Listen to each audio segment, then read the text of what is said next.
What's the creepiest unsolved mystery? U/responsible Taro 1759 responded. There was a man named Tedatik Jikonsu, who was in the hospital for abdominal surgery, so he could barely move. One day a nurse came in to change the linens, and when she came back inside from being right outside his room he had disappeared. He wasn't anywhere in the room. The hospital searched for a week until some men had to perform maintenance on the ceiling. When they opened the ceiling up, they found Tedatik inside the ceiling in the fetal position, and he was deceased. The autopsy showed that his death wasn't of natural causes, and someone put him in the ceiling. A few months later, a man named Sandal Sabaya was admitted to a different hospital to have his broken femur treated. After a few days there he was about to be transferred to a different hospital to see an orthopedist, but when they went to get him, he was gone. They looked for him and only found him when a bad smell permeated the hospital, so the staff opened up the ceiling and found Sandal dead in the exact same position as Tedatik. And they said Sandal also didn't die a natural death, and was placed in the ceiling by something. I think that's creepy. U/Wariest Hefrog responded. Larry Badder. Not necessarily creepy, but bizarre for sure. Larry Badder was married with 3 kids. In March 1957, he went fishing on Lake Erie by himself, even though he knew a storm was coming. The next day, they found his crashed boat, but Larry himself was nowhere to be seen. Almost 10 years later, in 1965, he was found by his niece doing an archery demonstration in Nebraska, when he was originally from Ohio. When confronted, he swore he didn't know anyone named Larry Badder, as he identified as Fritz Johnson. He claimed to have lived in Nebraska all his life, having memories as a child named Fritz. He also got married and had another kid.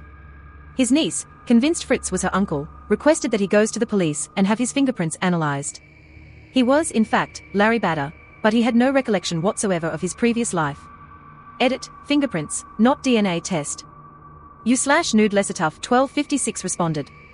Maybe not the all-time creepiest, but certainly in the top 20 and also one of the saddest, is the one of who murdered those 4 girls in that frozen yogurt shop in Austin, Texas back in November of 1991. Several teen guys were arrested, tried and convicted, then later had the convictions overturned. Also, the DNA from semen found inside one of the victims didn't match up with any of these guys.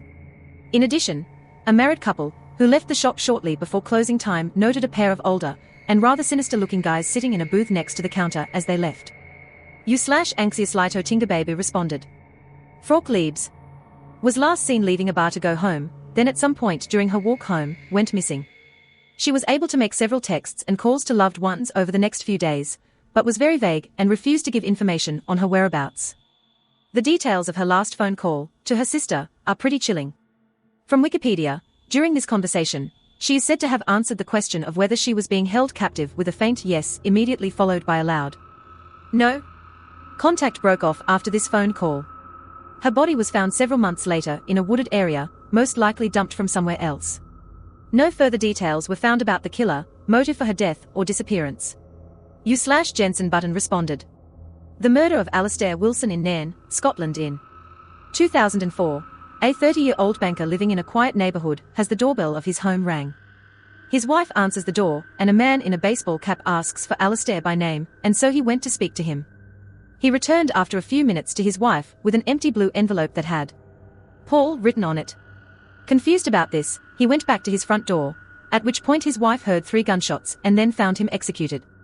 The murder investigation was one of the biggest in the history of Scotland, and to this day remains unsolved. Although in 2022 the Scottish police announced they believe a planning dispute with a local hotel may have been a motive, and then earlier this year that they believe the shooting was carried out by 2 people, one of them a local suspect whom was arrested on drug charges. However, while they now finally have a potential motive and suspect nearly 20 years later, it still has not been solved. U/Salajosi Harley responded. Bryce Las Pisa. Missing person Bryce Las Pisa. While away in college, he started exhibiting some troubling behavior, and his parents were worried about him. He said he would drive home from college, and that he had a lot he needed to talk about. On the way home, he pulled over like 3 separate times, and just sat there for hours.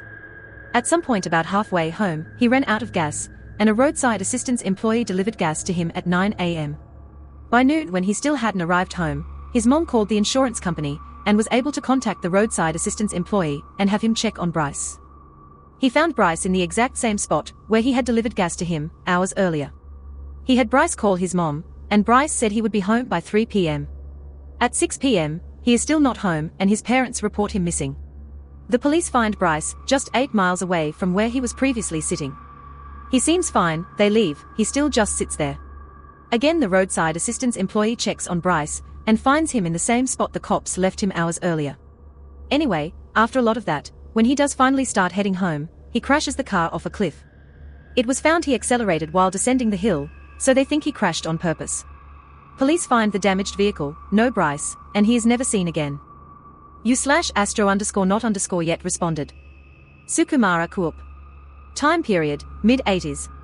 This guy visits his hometown, a sleepy village in Kerala, India with wife and son, from Dubai. He goes out drinking with some buddies, and on the way back picks up a random stranger and kills him. Burns down the car they drove in with the body in it, making it look like an accident. Entire people think it's Kuup's body in the car until police investigated and finds that it's not Kuup. His buddies are caught, but he's missing. Police suspect he tried to fake his death to get an insurance money of about $10,000, which is a pretty big amount back then. The man they murdered was supposed to be the body to fool the insurance agents to make the claim. Been decades now and he's still missing. He's currently one of the most wanted criminal in India who still hasn't been caught. Growing up we heard stories of him being spotted all over the country. Recently they made a movie on him as well. U/Hail to the Kingslayer responded. The disappearance of Brandon Swanson. Shortly after midnight on May 14, 2008, Brandon Swanson drove his car into a ditch on his way home from celebrating the end of the spring semester with fellow students from Minnesota West Community and Technical College's Canby campus. Uninjured, he got out and called his parents on his cell phone. Unsure of his exact location, he told them he believed he was near Lind, and they drove out to pick him up. However, they were unable to locate him. Shortly after 2:30 a.m., 47 minutes into the call, Brandon suddenly interrupted himself on the phone and said, "Oh, shit." He was silent for the remainder of the call, until his parents hung up and made multiple attempts to call him back. Brandon has not been seen or heard from since. U/Putrid at 6:95 responded. Hinterkaifeck. An entire family, father, mother, daughter, granddaughter and grandson, and their new maid that had arrived that day was killed on a remote farm, stacked on top of each other in the barn except for the grandson, who was left in his crib. The maid had previously heard noises from the attic and the murderer was likely already there a while before the murders. The father had also seen strange footprints leading up to the house, but not away. The murderer also lived in the house for a few days after the murders and fed and milked the animals. Several people visited the farm in the days following, while he was living there, but left without investigating further. Half of the village are suspects, as the murderer likely knew the family. One suspect being the neighbor, former lover or fiancé of the daughter and possible father of the baby. He was accused of being upset over the incestuous relationship between the daughter and her father, who may be his grandson's father. U/JDaddyMac_ responded. Lane Bryant shooting 2008. In 2008, there was this absolutely chilling incident at a Lane Bryant store in Tinley Park, which is a suburb of Chicago. A dude pretending to be a delivery guy walks into the store, takes a bunch of women hostage, and then, out of nowhere, starts shooting. It was horrifying. 5 women lost their lives, and 1 was injured. The crazy part? The guy just disappears. He manages to evade the cops and everything. And we are talking about a massive manhunt here. The authorities threw everything they had at this case. But nope, the guy's like a ghost. The whole thing's still an unsolved mystery, and it's honestly one of the wildest unsolved crimes you'll hear about around Chicago.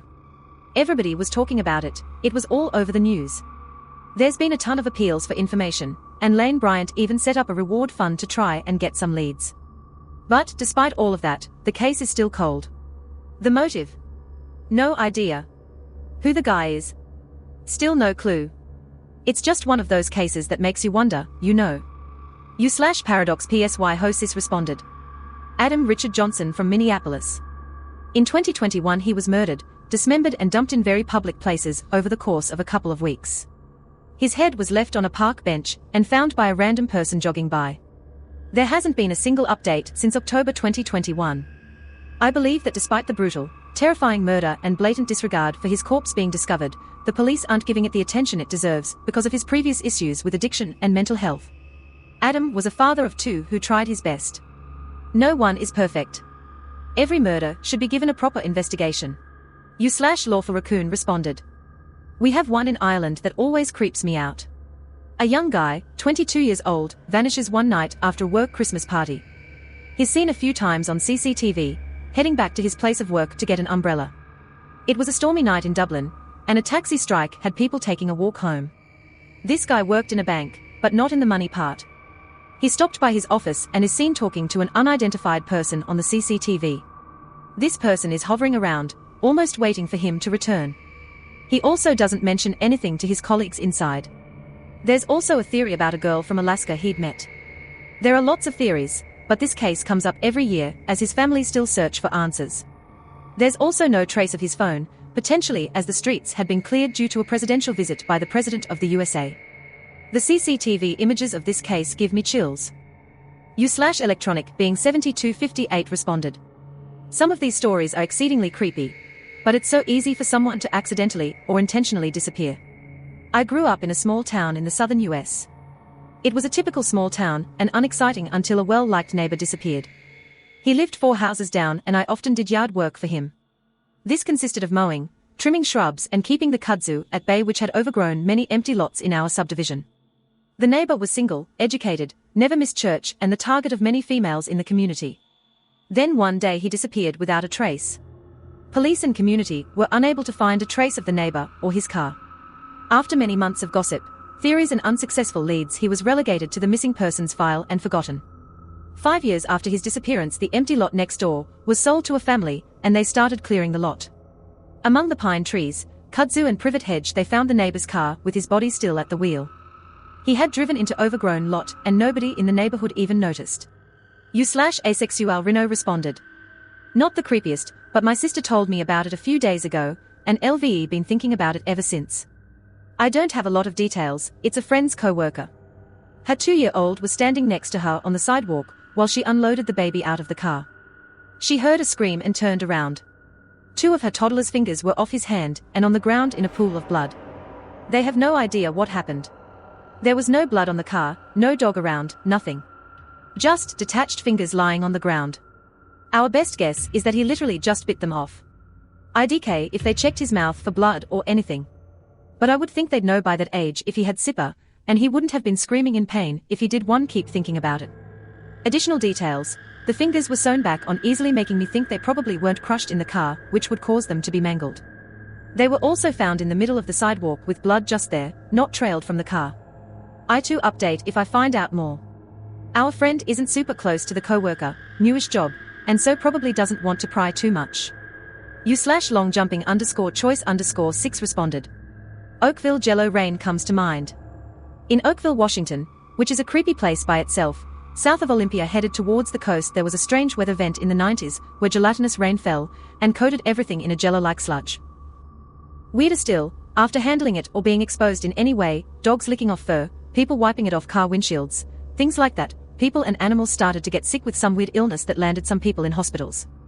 One woman was admitted and her daughter brought a sample of the gel, and in the lab it was found to contain 2 kinds of bacteria. Multiple instances of this rain fell in the same few months, with various people falling ill, but it was never confirmed where it came from. There are theories about it being a military test of a bioweapon due to the fact jets were seen flying slow overhead in the days leading up to the next rainfall, thought to be seeding the clouds so next time it rained, a common occurrence near the Washington coast, the stuff would fall. Other theories exist too, but either way, it was never explained and it hasn't occurred since then or anywhere else. U/Germafan responded. I personally am most frightened by theories that postulate seemingly random or accidental deaths are in fact connected homicides. The smiley face killer being an example, connecting various poorly explained accidental drownings of young men.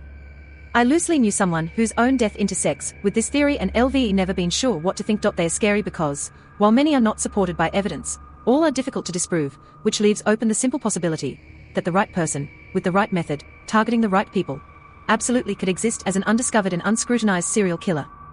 While most such theories are probably false, it seems inevitable that one is not, and that knowledge that someone has so effectively evaded justice as to not even be thought of as uncaught, as to not even be thought of as existing, is upsetting. U/Pharaoh2895 responded. The creepiest unsolved mystery is arguably the Hinterkaifeck murders, which took place in 1922 in Bavaria, Germany. 6 members of the Gruber family and their maid were murdered on their farm with a pickaxe. The killer remained in the house for several days after the murders, eating the family's food and sleeping in their beds. The case remains unsolved to this day, and the identity of the killer is unknown. U/C-Team19 responded. 3 for 1 here, but there is no way they ain't tied together. Johnny Gorsh, age 12, missing since September 5, 1982, went missing delivering the Des Moines Register Sunday morning paper in West Des Moines, Lower. Eugene Martin, age 13, missing since August 12. 1984, went missing delivering the Des Moines Register Sunday morning paper in Des Moines, Lower around 12th Street Southwest and Highview Drive. Mark Allen, age 13, missing since March 29. 1986, told his mother he planned to walk to a friend's house down the street, but never arrived at the neighbor's home and hasn't been seen since. This was Saturday night before Easter. He went missing 1 mile away from where Eugene Martin went missing on Emma Avenue, which runs from 16th Street Southwest to 9th Street Southwest. U/deleted responded. The Kamar Daban incident on August 2, 1993, 7 hikers set out on the Commodana mountain range near Lake Baikal. 6 of them were in their late teens, or early 20s, and were led by an experienced 41-year-old guide. The first 2 days were uneventful. They ran into some heavy rain on the third day. On August 10, some kayakers found one of the hikers alone by a river, some sources say covered in blood. It was a few days before she was able to tell what happened to the rest of the group. On the fourth day, they started down the mountain when one of the hikers in the back started frothing at the mouth and bleeding out his eyes and ears. He started convulsing and fell down motionless. The leader ran back to check on him and she too started frothing at the mouth, bleeding from her eyes and ears and convulsing. 4 others died in a similar way, convulsing, tearing at their throats, bashing their head against a rock and else. The lone survivor took off and spent the night along, returning to the bodies the next day to get more supplies. She only had a tent and her clothes. She followed power lines, then a river to find help, where she met the kayakers. An autopsy showed that the leader had died of a heart attack and the other 4 had died of hypothermia. It also showed their lungs were bruised. Theories range from some kind of nerve gas, contaminated water, or eating poison mushrooms. This often gets mentioned with the Dyatlov Pass incident, probably because they both have experienced Russian hikers dying under mysterious circumstances. U/Mabonita Jito responded. A girl went to high school with Bonnie Daggs and her baby. She sat next to me in class and I remember when she was pregnant. We were teenagers and fascinated by her condition, always asking her questions about it. I asked her one day if her BF was excited and her expression sort of saddened and she said not really. He didn't really want me to have the baby. It wasn't long after that they came up missing. One had a dream about her, randomly, a few years back where she appeared at my door and tried to talk to me but her mouth was sewn shut. It scared me to death. It's as if she and the baby vaporized into thin air. She really thought her boyfriend, he was a married next-door neighbor, was going to marry her. U/uptight_internet_man responded. One that's kinda still ongoing is Jason Landry in Texas. College kid is driving from college to his parents' house I believe during Christmas break. He sends Snapchats of himself smoking weed on back roads on his drive home to friends. There was no need to take back roads as there were highways that would have made much more sense. He never makes it to his parents' house and his car is found on the side of a gravel road. The clothing he was wearing was inside the car with him missing. If you live in Austin or San Antonio you've probably seen the billboards. The only 2 theories that seem plausible are he got in a wreck, and when concussed he took off his clothing and wandered until he passed away and hogs other body. Or that he was kidnapped and taken far away. Edit, his name is Jason not Brian, got him mixed up with the Gabby Petito's husband. U/@Celeria responded. The Yuba County 5 friends went to a basketball game in the dead of winter about an hour away from home only to disappear. They missed a turn on an unfamiliar road and kept driving, only to end up deep in the woods. 4 of the 5 were found about 19 miles away from the car they had taken, and the 5th has yet to be found. There is a lot of speculation that the 5th is still alive, because out of the 5, he was the only one who wasn't mentally handicapped. The strangest thing was that car was virtually unscathed despite it being a low-riding car driving on a rocky, unkempt road. There is also an eyewitness, who was stuck out in the snow who said he saw a group of a man, woman, and child, as well as a group of multiple men. Thank you so much for watching all the way to the end. Please like and subscribe for more videos like this one.